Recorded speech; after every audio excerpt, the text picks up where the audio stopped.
英語聞き流しリスニング、英語テキストと MP3 ダウンロード、その他の物語はホームページからお聞きいただけます。88thpp.com 88thpp.com The Letters of Miss Jerusha Abbott. 2. Mr. Daddy Longlegs Smith. 215 Ferguson Hall, 24th September. Dear kind trustee who sends orphans to college. Here I am. I traveled yesterday for 4 hours in a train. It's a funny sensation, isn't it? I never rode in one before. College is the biggest, most bewildering place. I get lost whenever I leave my room. I will write you a description later when I'm feeling less muddled. Also, I will tell you about my lessons. Classes don't begin until Monday morning, and this is Saturday night. But I wanted to write a letter first just to get acquainted. It seems queer to be writing letters to somebody you don't know. It seems queer for me to be writing letters at all. I've never written more than 3 or 4 in my life, so please overlook it if these are not a model kind. Before leaving yesterday morning, Mrs. Lippett and I had a very serious talk.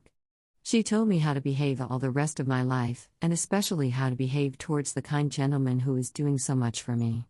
I must take care to be very respectful. But how can one be very respectful to a person who wishes to be called John Smith? Why couldn't you have picked out a name with a little personality? I might as well write letters to Dear Hitching Post or Dear Clothes Prop. I have been thinking about you a great deal this summer. Having somebody take an interest in me after all these years makes me feel as though I had found a sort of family. It seems as though I belong to somebody now, and it's a very comfortable sensation.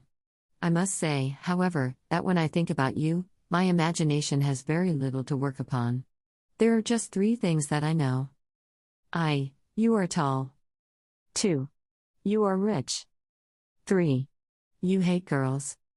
I suppose I might call you Dear Mr. Girl Hater. Only that's rather insulting to me. Or Dear Mr. Richmond, but that's insulting to you, as though money were the only important thing about you. Besides, being rich is such a very external quality. Maybe you won't stay rich all your life. Lots of very clever men get smashed up in Wall Street. But at least you will stay tall all your life. So I've decided to call you Dear Daddy Longlegs. I hope you won't mind. It's just a private pet name we won't tell Mrs. Lippett. The 10 o'clock bell is going to ring in 2 minutes. Our day is divided into sections by bells. We eat and sleep and study by bells. It's very enlivening. I feel like a fire horse all of the time. There it goes. Lights out. Good night. Observe with what precision I obey rules, due to my training in the John Grier Home. Yours most respectfully, Jerusha Abbott. To Mr. Daddy Longlegs Smith. 1st of October. Dear Daddy Longlegs. I love college and I love you for sending me. I'm very, very happy, and so excited every moment of the time that I can scarcely sleep. You can't imagine how different it is from the John Grier Home. I never dreamed there was such a place in the world. I'm feeling sorry for everybody who isn't a girl and who can't come here. I'm sure the college you attended when you were a boy couldn't have been so nice. My room is up in a tower that used to be the contagious ward before they built the new infirmary. There are 3 other girls on the same floor of the tower, a senior who wears spectacles and is always asking us please to be a little more quiet, and 2 freshmen named Sally McBride and Julia Rutledge Pendleton. Sally has red hair and a turn-up nose and is quite friendly. Julia comes from one of the first families in New York and hasn't noticed me yet. They room together and the senior and I have singles. Usually freshmen can't get singles, they are very scarce, but I got one without even asking. I suppose the registrar didn't think it would be right to ask a properly brought-up girl to room with a foundling. You see, there are advantages. My room is on the northwest corner with 2 windows and a view. After you've lived in a ward for 18 years with 20 roommates, it is restful to be alone. This is the first chance I've ever had to get acquainted with Jerusha Abbott. I think I'm going to like her. Do you think you are? Tuesday. They are organizing the freshman basketball team and there's just a chance that I shall get in it. I'm little of course, but terribly quick and wiry and tough. While the others are hopping about in the air, I can dodge under their feet and grab the ball. It's loads of fun practicing. Out in the athletic field in the afternoon with the trees all red and yellow and the air full of the smell of burning leaves, and everybody laughing and shouting. These are the happiest girls I ever saw, and I am the happiest of all. I meant to write a long letter and tell you all the things I'm learning. Mrs. Lippett said you wanted to know, but 7th hour has just rung, and in 10 minutes I'm due at the athletic field in gymnasium clothes. Don't you hope I'll get in the team? Yours always, Jerusha Abbott. P.S. 9 o'clock. Sally McBride just poked her head in at my door. This is what she said. I'm so homesick that I simply can't stand it. Do you feel that way? I smiled a little and said no, I thought I could pull through.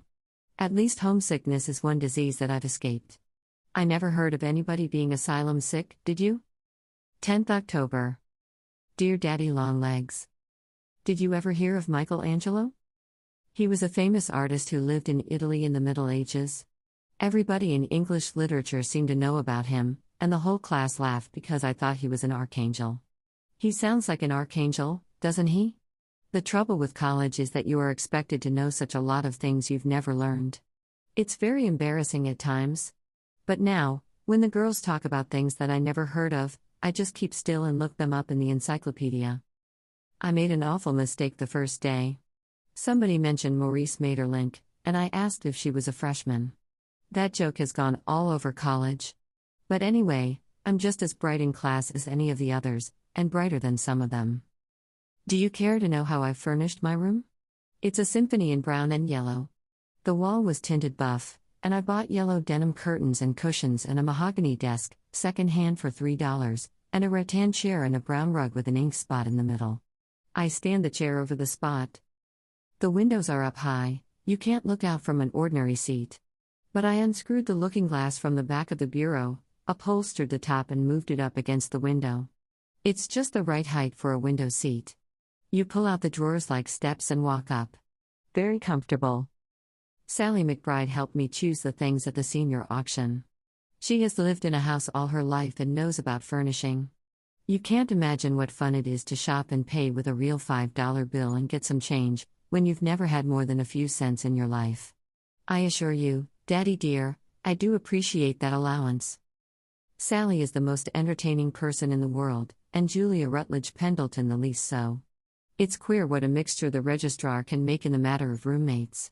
Sally thinks everything is funny, even flunking, and Julia is bored at everything. She never makes the slightest effort to be amiable. She believes that if you are a Pendleton, that fact alone admits you to heaven without any further examination. Julia and I were born to be enemies. And now I suppose you've been waiting very impatiently to hear what I am learning? I Latin, Second Punic War. Hannibal and his forces pitched camp at Lake Trasimene last night. They prepared an ambuscade for the Romans, and a battle took place at the fourth watch this morning. Romans in retreat. 2. French, 24 pages of the Three Musketeers and third conjugation, irregular verbs. 3. Geometry, finished cylinders, now doing cones. 4. English, studying exposition. My style improves daily in clearness and brevity. D. Physiology, reach the digestive system. Bile and the pancreas next time. Yours, on the way to being educated. Jerusha Abbott. P.S. I hope you never touch alcohol, Daddy. It does dreadful things to your liver. Wednesday. Dear Daddy Longlegs. I've changed my name. I'm still Jerusha in the catalog, but I'm Judy everywhere else. It's really too bad, isn't it, to have to give yourself the only pet name you ever had?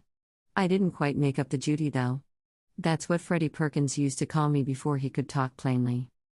I wish Mrs. Lippett would use a little more ingenuity about choosing babies' names. She gets the last names out of the telephone book, you'll find Abbott on the first page, and she picks the Christian names up anywhere. She got Jerusha from a tombstone. I've always hated it, but I rather like Judy. It's such a silly name. It belongs to the kind of girl I'm not, a sweet little blue-eyed thing, petted and spoiled by all the family, who romps her way through life without any cares. Wouldn't it be nice to be like that? Whatever faults I may have, no one can ever accuse me of having been spoiled by my family. But it's great fun to pretend I've been. In the future, please always address me as Judy. Do you want to know something? I have 3 pairs of kid gloves. I've had kid mittens before from the Christmas tree, but never real kid gloves with 5 fingers. I take them out and try them on every little while. It's all I can do not to wear them to classes. Dinner bell. Goodbye. Friday. What do you think, Daddy? The English instructor said that my last paper shows an unusual amount of originality. She did, truly. Those were her words. It doesn't seem possible, does it, considering the 18 years of training that I've had? The aim of the John Grier Home, as you doubtless know and heartily approve of, is to turn the 97 orphans into 97 twins. The unusual artistic ability which I exhibit was developed at an early age through drawing chalk pictures of Mrs. Lippett on the woodshed door.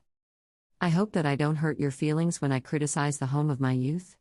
But you have the upper hand, you know, for if I become too impertinent, you can always stop payment of your checks.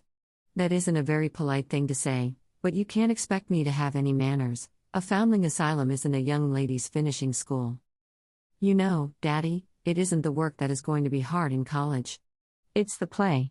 Half the time I don't know what the girls are talking about. Their jokes seem to relate to a past that everyone but me has shared. I'm a foreigner in the world and I don't understand the language.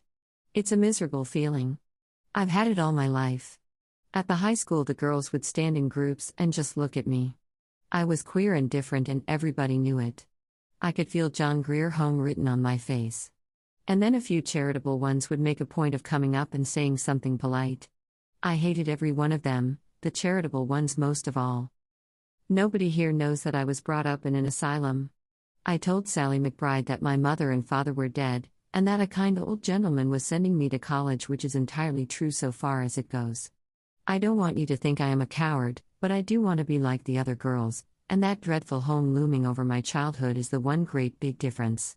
If I can turn my back on that and shut out the remembrance, I think, I might be just as desirable as any other girl. I don't believe there's any real, underneath difference, do you? Anyway, Sally McBride likes me. Yours ever, Judy Abbott. Nay Jerusha. Saturday morning. I've just been reading this letter over and it sounds pretty uncheerful. But can't you guess that I have a special topic due Monday morning and a review in geometry and a very sneezy cold? Sunday. I forgot to post this yesterday, so I will add an indignant postscript. We had a bishop this morning, and what do you think he said? The most beneficent promise made us in the Bible is this: the poor ye have always with you. They were put here in order to keep us charitable.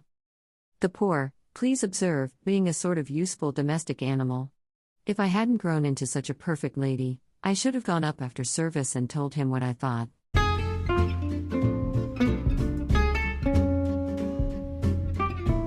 英語聞き流しリスニング、英語テキストと MP3 ダウンロード、その他の物語はホームページからお聞きいただけます。88thpp.com 88thpp.com